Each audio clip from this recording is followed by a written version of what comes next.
Alors, le gravlax, qu'est-ce que c'est? Beaucoup ont entendu parler du gravlax sans nécessairement connaître la recette ou l'origine. Eh bien, je dirais que ce produit est assez intéressant parce que ce produit nous vient du Xe siècle, en pleine ère viking, sachant que la viking est entre le 8e et le 11e siècle. Les Danois commençaient déjà à saumurer des poissons, saumurer des saumons, dans un linge avec du sel et du sucre et les mettaient entre deux couches de pierre, ce qui leur permettait de conserver leur saumon pendant plusieurs jours et à terme ils les ressortaient et entre-temps ils avaient dégorgé par le sel et fermenté par le sucre.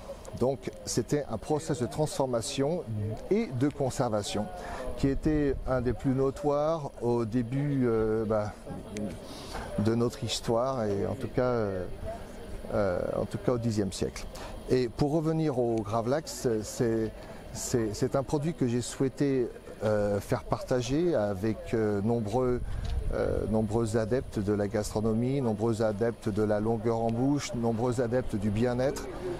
On est ici sur un saumon qui propose une succession de saveurs qui vont passer les unes après les autres pendant à peu près 10-15 minutes, ce qui fait que c'est un petit peu comme un café. Vous allez prendre un café le matin sur un comptoir de bar et vous allez garder la saveur du café pendant 15-20 minutes, 30 minutes même, c'est encore mieux. Eh bien, le gravlax, c'est un petit peu cela, c'est un petit peu cet élan qui vous reste en bouche pendant plus longtemps que prévu. Donc c'est ce qu'on aime.